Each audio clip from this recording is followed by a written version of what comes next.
Hello friends, आप सभी का स्वागत है आज के इस वीडियो में। आज इस वीडियो में हम सीटेट प्रीवियस ईयर क्वेश्चन देखेंगे। 2019 का ये पेपर है और इसमें हम 30 question child development and pedagogy का सॉल्व करेंगे। आप भी इन क्वेश्चंस को सॉल्व कीजिए, देखिए कितने क्वेश्चन 30 में से आपके सही हो रहे हैं। इस बार आप सभी लोगों का एग्ज़ाम ऑनलाइन है तो और थोड़ा ध्यान से करने की आवश्यकता है। एक एक क्वेश्चन को और ऑप्शंस को ध्यान से पढ़ेंगे तो निश्चित ही सभी क्वेश्चन सही कर पाएंगे, ज़्यादा बेहतर वहाँ पर कर पाएंगे। चैनल को सब्सक्राइब कर लें और बेल आइकन को प्रेस कर लें, जिससे जो भी वीडियो अपलोड होगा उसका नोटिफिकेशन आपको मिलता रहेगा। तो चलिए शुरू करते हैं। पहला क्वेश्चन यहाँ पर देखते हैं।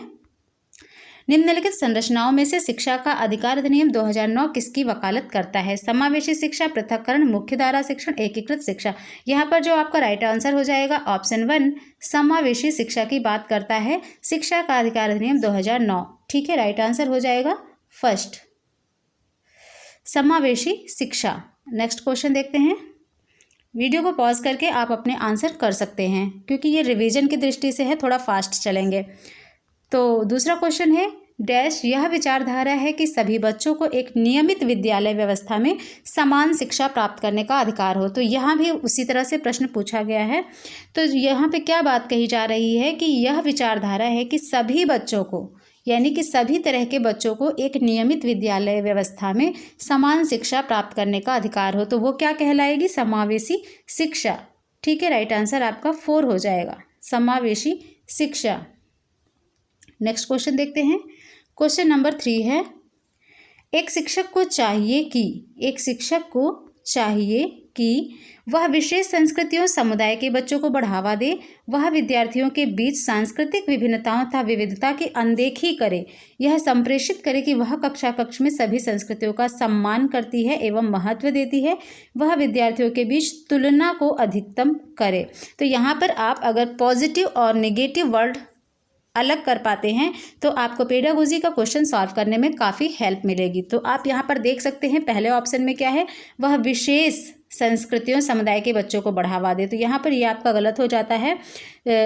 एक शिक्षक ऐसा नहीं करेगा और वह विद्यार्थियों के बीच सांस्कृतिक विभिन्नताओं और विविधताओं की अनदेखी भी नहीं करनी है। ठीक है, और चौथा ऑप्शन भी आपका तुलना की बात कह रहा है। तो ये तीनों ही गलत हो जाते हैं। राइट आंसर आपका हो जाएगा ऑप्शन 3, यह संप्रेषित करे कि वह कक्ष में सभी संस्कृतियों का सम्मान करती है एवं महत्व देती है। इस तरह से राइट आंसर हो जाएगा ऑप्शन 3। ठीक है, तो इस तरह से आप एग्जाम में भी ध्यान देकर क्वेश्चन करेंगे। नेक्स्ट क्वेश्चन देख लेते हैं। क्वेश्चन नंबर 4, बच्चे प्रभावी रूप से सीखते हैं जब वे पाठ्यपुस्तक में दिए गए तथ्यों को याद करते हैं। तो याद करने की बात नहीं करनी है। वे श्यामपट्ट पर अध्यापक के द्वारा लिखे गए उत्तरों की नकल करते हैं। तो यह भी आंसर नहीं होगा। वे विभिन्न गतिविधियों एवं कार्यों में सक्रिय रूप से भाग लेते हैं। ठीक है, यहाँ पर आप देख सकते हैं सक्रिय रूप से भाग लेने की बात कही गई है, तो ये आंसर हो सकता है। फिर भी हम चौथा आंसर ऑप्शन जरूर पढ़ेंगे। शिक्षक कक्षा में होने वाली सभी घटनाओं व बच्चों को पूर्ण रूप से नियंत्रित करता है। तो ये भी आपका गलत हो जाएगा। इस तरह से यहाँ पर जो आपका राइट आंसर हो जाएगा ऑप्शन 3 हो जाएगा, वे विभिन्न गतिविधियों एवं कार्यों में सक्रिय रूप से भाग लेते हैं। ठीक है, राइट आंसर 3। बच्चे जो हैं प्रभावी रूप से कब सीखते हैं? जब वे विभिन्न गतिविधियों एवं कार्यों में सक्रिय रूप से भाग लेते हैं। ठीक है, राइट आंसर 3। नेक्स्ट क्वेश्चन देखते हैं। Question number 5। क्वेश्चन नंबर 5 देखिए, बच्चों को कक्षा में प्रश्न पूछने के लिए हतोत्साहित करना चाहिए, पूछने की अनुमति नहीं देनी चाहिए, पूछने से रोकना चाहिए। तो ये तीनों ही आपके नकारात्मक वाक्य हो जाते हैं। तो यहाँ पर आपको ऑप्शन 4 देखिए, पूछने के लिए प्रेरित करना चाहिए। ठीक है, बच्चों को कक्षा में हम प्रश्न पूछने के लिए प्रेरित करते हैं, हतोत्साहित नहीं करते हैं। ठीक है, तो राइट आंसर यहाँ पर 4 हो जाएगा, पूछने के लिए प्रेरित करना चाहिए। नेक्स्ट क्वेश्चन नंबर 6 देखिए, निम्नलिखित में से कौन सी एक मुख्य प्रक्रिया नहीं है? ठीक है, यहाँ पर आप नोट पर बिल्कुल ध्यान देंगे, नहीं तो आपका क्वेश्चन गलत हो जाएगा। ठीक, निम्नलिखित में से कौन सी एक मुख्य प्रक्रिया नहीं है जिसके द्वारा सार्थक अधिगम घटित होता है? तो यहाँ पर आप देखिए, पुनरावृत्ति एवं अभ्यास सही है, निर्देश एवं संचालन भी सही है, अन्वेषण एवं पारस्परिक क्रिया भी आपका सही है, लेकिन कंठस्थीकरण एवं स्मरण ये आपका नकारात्मक वाक्य है। तो यही आपका आंसर हो जाएगा। ठीक है, ऑप्शन 4, क्योंकि यहाँ पर नॉट पे ध्यान देंगे तभी क्वेश्चन सही कर पाएंगे। तो यहाँ पर राइट आंसर 4 हो जाएगा। कंठस्थीकरण एवं स्मरण जो है ये नहीं है सार्थक अधिगम के लिए। ठीक है, राइट आंसर 4। नेक्स्ट क्वेश्चन देखते हैं, क्वेश्चन नंबर 7। क्वेश्चन नंबर 7 को आप ध्यान देंगे।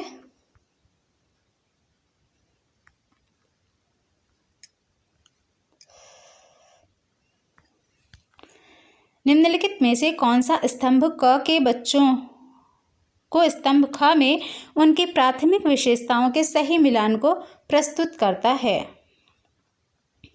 तो ऑप्शन देख लेते हैं यहाँ पर। स्तंभ प्रतिभाशाली, ठीक है, प्रतिभाशाली क्या है? शीघ्रता से एवं स्वतंत्र रूप से सीखने की योग्यता जो होती है वह प्रतिभाशाली बालकों की होती है। ठीक है, तो यहाँ पर पहले का हो जाएगा डी, यानी कि पहले का डी। अधिगम अशक्तता, अधिगम अशक्तता क्या है? ये धारा प्रवाह पढ़ने में कमी है, तो दूसरे का हो जाएगा ए। ठीक, सृजनात्मक आसानी से सृजनात्मक वो है जो कि मूल समाधानों के बारे में सोच सकता है, तो यहाँ पर तीसरे का आपका हो जाएगा बी। ठीक, फिर आपका चौथा है अवधान में कमी, यानी कि अति सक्रियता व्यतिक्रम, जिसे कि ADHD। ठीक है, इसका राइट आंसर है चौथे का आसानी से विचलित होने की आदत। ऐसे बच्चों में आसानी से विचलित होने की आदत पाई जाती है। तो इसके अकॉर्डिंग आपका चलिए देखते हैं कौन सा आंसर सही होता है। तो यहाँ पर आप ध्यान देंगे, पहले का डी, दूसरे का ए। ठीक है, पहले का डी, दूसरे का ए, और तीसरे का है बी ऑप्शन, और चौथे में है सी ऑप्शन। तो इस प्रकार से आपका पहला ही कूट यानी कि पहला ही सही हो जाता है। ठीक, ध्यान दीजिएगा, पहला ऑप्शन बिल्कुल राइट है। नेक्स्ट क्वेश्चन देखते हैं, क्वेश्चन नंबर 8। बच्चों की गलतियां बार बार अभ्यास करने के लिए कहकर तुरंत सुधार देनी चाहिए। अधिगम का एक भाग हैं तथा उनके विचारों में एक अंतर्दृष्टि देती हैं। शिक्षण अधिगम प्रक्रिया में महत्वहीन नहीं कह सकते, प्रदर्शित करती हैं कि बच्चे कितने लापरवाह हैं, तो ये भी सही नहीं है। बच्चों की जो गलतियां होती हैं ये भी एक अधिगम प्रक्रिया का ही भाग है और उनके विचारों में ये अंतर्दृष्टि देती हैं। इस प्रकार से राइट आंसर 2 हो जाएगा। ठीक है, अधिगम का एक भाग हैं तथा उनके विचारों में एक अंतर्दृष्टि देती हैं। Right answer 2। नेक्स्ट क्वेश्चन, मूल्यांकन को शिक्षण अधिगम प्रक्रिया का एक भाग होना चाहिए। ऑप्शन फर्स्ट है, ऑप्शन सेकंड है केवल नंबरों के संदर्भ में करना चाहिए, थर्ड में है वस्तुनिष्ठ प्रकार के लिखित कार्यों पर आधारित होना चाहिए, और फोर्थ में है एक अलग गतिविधि के रूप में लेना चाहिए। तो मूल्यांकन को शिक्षण अधिगम प्रक्रिया का एक भाग होना चाहिए। ठीक है, राइट आंसर आपका फर्स्ट हो जाएगा। मूल्यांकन जो होता है ये शिक्षण अधिगम प्रक्रिया का एक भाग होता है। नेक्स्ट क्वेश्चन देखते हैं, संरचनात्मक दृष्टिकोण के अनुसार अधिगम डैश है। एक निष्क्रिय एवं व्यतिपरक प्रक्रिया, जानकारी के अर्जन की प्रक्रिया, अनुभव के परिणाम के रूप में व्यवहार में एक परिवर्तन होने की प्रक्रिया, या एक सक्रिय एवं सामाजिक प्रक्रिया। तो संरचनात्मक दृष्टिकोण के अनुसार अधिगम जो होता है ये एक सक्रिय एवं सामाजिक प्रक्रिया होता है। Right answer 4। Next question, question number 11। जब शिक्षक को विद्यार्थियों एवं उनकी योग्यताओं के बारे में सकारात्मक विश्वास होता है तब विद्यार्थी निश्चिंत हो जाते हैं तथा सीखने के लिए किसी भी तरह का प्रयास करना बंद कर देते हैं। ठीक है, ये आपका नकारात्मक है। दूसरे ऑप्शन में है का उत्साह भंग हो जाता है तथा वे दबाव में आ जाते हैं, ये भी नकारात्मक है। किसी भी रूप में प्रभावित नहीं होते, तो ये भी गलत है। इस तरह से आपका 4 आंसर राइट हो जाता है। सीखने के लिए उत्सुक एवं प्रेरित रहते हैं, सीखने के लिए क्या होते हैं? उत्सुक एवं प्रेरित। Right answer 4। Next question, question number 12 देखिए। एक शिक्षक बच्चों को प्रभावी रूप से समस्या का समाधान करने में सक्षम बनने के लिए किस तरह से प्रोत्साहित कर सकती है? पाठ्यपुस्तक से एक ही प्रकार के प्रश्नों के उत्तर के अभ्यास के लिए उन्हें पर्याप्त मात्रा में अवसर प्रदान करके, या फिर पाठ्यपुस्तक में दी गई सूचनाओं के कंठस्थीकरण करने पर बल कभी नहीं देना है। तो ये आंसर तो गलत ही है।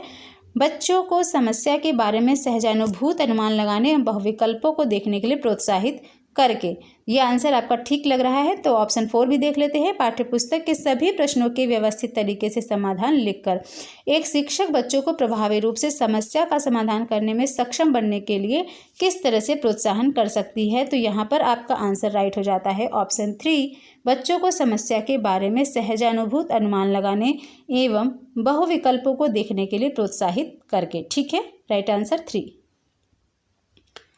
नेक्स्ट क्वेश्चन नंबर 13 देखिए। वह विधियां जिनके प्रयोग में विद्यार्थी की स्वपहल व प्रयास शामिल है, निम्न में से किसका उदाहरण है? निगमनात्मक विधि, अधिगमकर्ता केंद्रित विधि, परंपरागत विधि या फिर अंतर्वैयक्तिक विधि। ठीक है, वह विधियां जिनके प्रयोग में विद्यार्थियों की स्वपहल व प्रयास शामिल है, तो इसको हम कह सकते हैं अधिगमकर्ता केंद्रित विधि। Right answer 2। Next question number 14। नीचे लिखी हुई स्थिति किस सिद्धांत को दर्शाती है? तो जो विद्यार्थी अच्छा प्रदर्शन नहीं कर पाते हैं वे महसूस करते हैं कि वे पर्याप्त रूप से अच्छे नहीं हैं और हतोत्साहित महसूस करते हैं, तब उनमें बिना प्रयास के कार्य को आसानी से छोड़ देने की संभावना है। तो यह क्या प्रदर्शित करता है और किस सिद्धांत को दर्शाता है? संज्ञान एवं संवेग संबंधित नहीं है, ऐसा नहीं कहा जा सकता। आनुवंशिकता एवं पर्यावरण अलग नहीं है, आनुवंशिकता एवं पर्यावरण संबंधित नहीं है, तो ये भी गलत है। नीचे आपका ऑप्शन 4 देखते हैं क्या है? संज्ञान एवं संवेग अलग नहीं है, तो यही आंसर आपका राइट हो जाता है। संज्ञान एवं संवेग जो है ये सन्निहित हैं, अलग नहीं है। ठीक है, right answer 4। Next question number 15। निम्नलिखित में कौन प्राथमिक समाजीकरण का माध्यम है? तो प्राथमिक समाजीकरण में आपका परिवार आ जाता है और द्वितीयक में विद्यालय आ जाता है। ठीक है, तो ऑप्शन फर्स्ट विद्यालय, सरकार, मीडिया, इस तरह से राइट आंसर आपका 4 हो जाता है। परिवार के साथ हम जाएंगे क्योंकि प्राथमिक सोशलाइजेशन जो होता है, प्राथमिक सोशलाइजेशन एजेंसी परिवार ही होती है। ठीक है, नेक्स्ट क्वेश्चन। जीन पियाजे के सिद्धांत का प्रमुख प्रस्ताव है कि बच्चों की सोच वयस्कों से बेहतर होती है, बच्चों की सोच मात्रात्मक रूप में वयस्कों से भिन्न होती है, या फिर बच्चों की सोच गुणात्मक रूप में वयस्कों से भिन्न होती है, या बच्चों की सोच वयस्कों से निम्न होती है। ठीक, तो यहाँ पर आपका जो राइट आंसर होगा ऑप्शन 3, बच्चों की सोच गुणात्मक रूप में वयस्कों से भिन्न होती है। ठीक, चिल्ड्रन थिंकिंग इज क्वालिटेटिव, ठीक, qualitatively different from adults. Right answer 3। Question number 16 का राइट आंसर 3 होगा, तो देख लीजिएगा। नेक्स्ट क्वेश्चन देखते हैं। जेंडर एक मनोवैज्ञानिक सत्ता है, सामाजिक संरचना है, आर्थिक अवधारणा है या फिर जैविक निर्धारक है? तो जेंडर जो है ये आपका एक सामाजिक संरचना है। ठीक, राइट आंसर 2।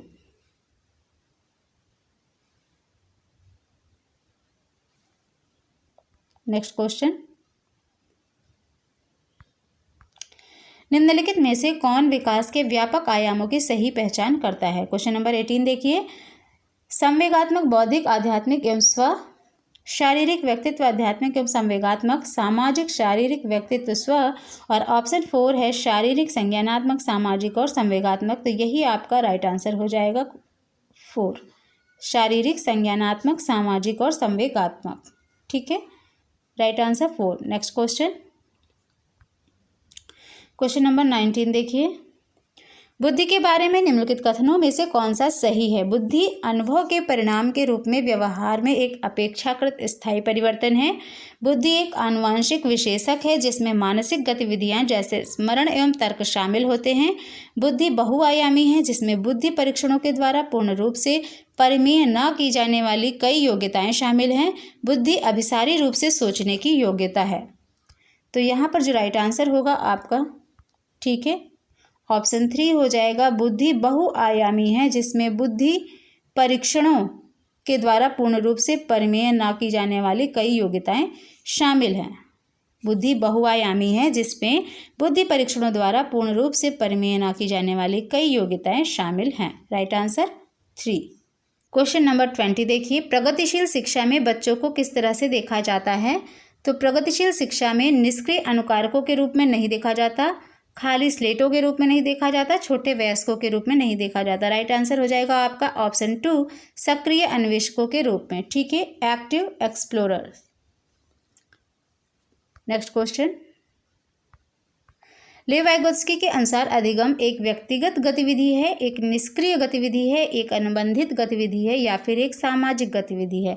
तो लेव वाइगोत्स्की के अनुसार अधिगम जो है ये एक सामाजिक गतिविधि है। Right answer 4, a social activity है ना।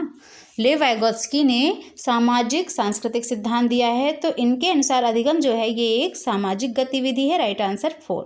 नेक्स्ट क्वेश्चन, निम्नलिखित में से कौन सा पूर्व क्रियात्मक अवस्था काल के बच्चे को विशेषित करता है? लक्ष्य निर्देशित व्यवहार, विलंबित अनुकरण, विचारों की अनुत्क्रमणीयता, वर्तुल प्रतिक्रिया। ठीक है, राइट आंसर आपका ऑप्शन 3 हो जाएगा, विचारों की अनुत्क्रमणीयता। यहाँ पर प्री ऑपरेशनल स्टेज की बात कही है तो आप ध्यान देंगे, विचारों की अनुत्क्रमणीयता। ठीक है, राइट आंसर 3। नेक्स्ट क्वेश्चन, बच्चों और उनके अधिगम के संदर्भ में निम्नलिखित कथनों में से कौन सा सही है? ठीक है, 23 को देखते हैं। क्वेश्चन नंबर 23,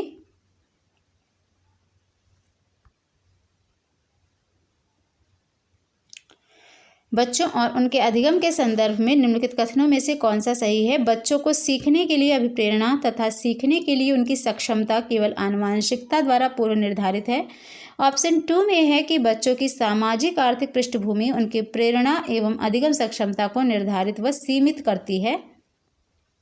ऑप्शन 3 में है बच्चों को अधिगम हेतु प्रेरित करने के लिए पुरस्कृत एवं दंडित करना होता है। ऑप्शन 4 में है सभी बच्चे सीखने के लिए स्वाभाविक रूप से प्रेरित होते हैं तथा सीखने में सक्षम होते हैं। ठीक, तो यहाँ पे राइट आंसर आपका ऑप्शन 3 हो जाएगा, children have to be rewarded and punished to make them motivated for learning. ठीक है, राइट आंसर 3। नेक्स्ट क्वेश्चन देखते हैं,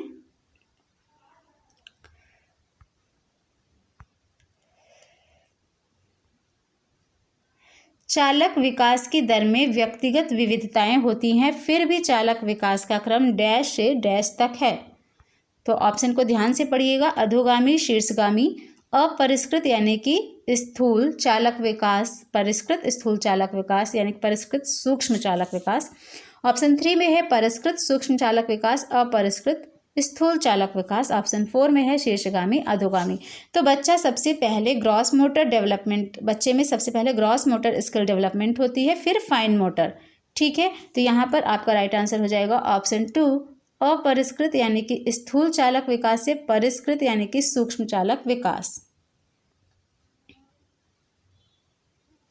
ठीक, राइट आंसर 2। नेक्स्ट क्वेश्चन, वह अवधि जो वयस्कता के संक्रमण की पहल करती है उसे क्या कहते हैं? तो मध्य बाल्यावस्था, पूर्व क्रियात्मक अवधि, बाल्यावस्था की समाप्ति या फिर किशोरावस्था। तो ये क्वेश्चन किसी का गलत नहीं होना चाहिए, बहुत ही आसान वे में कह सकते हैं पूछा गया है। वह अवधि जो वयस्कता के संक्रमण की पहल करती है उसे क्या कहते हैं? तो यहाँ पे राइट आंसर 4 हो जाएगा, किशोरावस्था, एडोलसेंस। ठीक है, right answer 4। Next question, Jean पियाजे के अनुसार बच्चे प्रेक्षणात्मक अधिगम की प्रक्रिया का अनुसरण करते हुए दूसरों का अवलोकन करके सीखते हैं।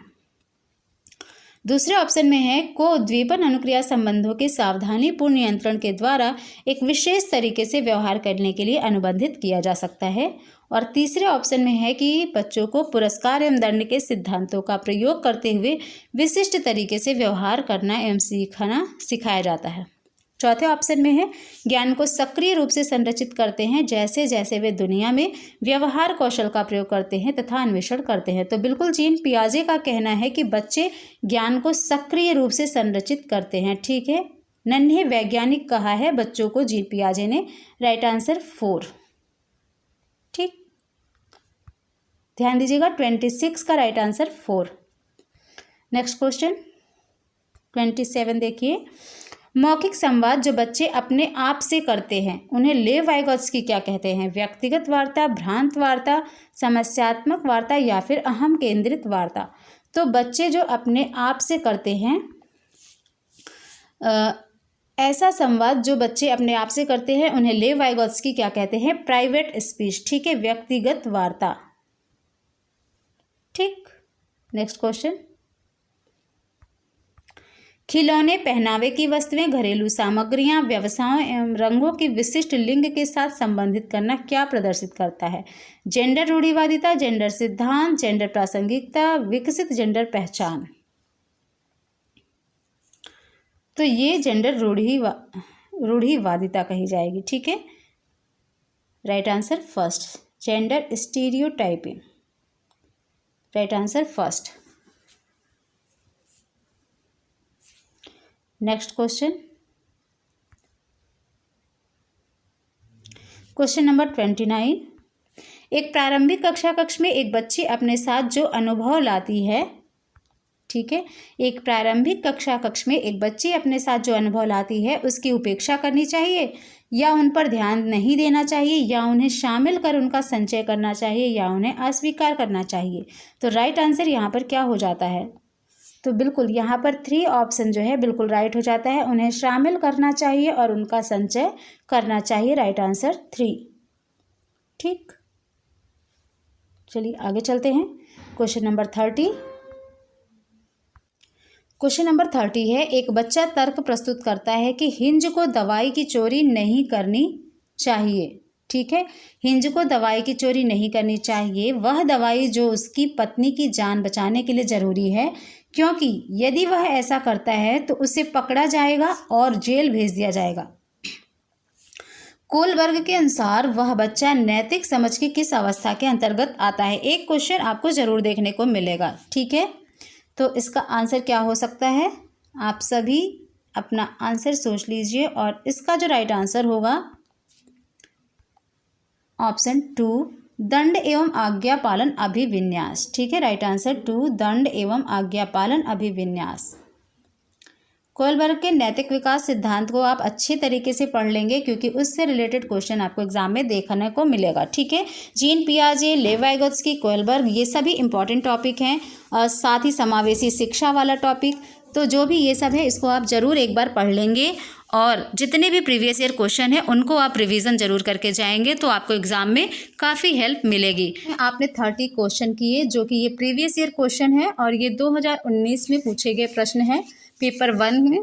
तो निश्चित ही आपने अच्छा परफॉर्म किया होगा। कमेंट बॉक्स में ज़रूर बताइएगा कितने क्वेश्चन के आंसर आपने राइट किए हैं और इस वीडियो को अच्छा लगा हो तो लाइक कर दें, ज़्यादा से ज़्यादा शेयर करें। सबसे इम्पॉर्टेंट है इसे शेयर करना। तो आप अपने सभी ग्रुप्स में जितने भी स्टूडेंट आपके मित्र हों जिनको आप जानते हैं कि सीटेट की प्रिपरेशन कर रहे हैं उनके पास ये वीडियो ज़रूर शेयर कीजिएगा। इतना तो आप करिए हमारे लिए और हम आपके लिए इसी तरह से वीडियो लेकर आते रहेंगे तो आप अपने प्रिपरेशन भी करते रहिए। चलिए मिलते हैं नेक्स्ट वीडियो में, तब तक के लिए take care and bye bye.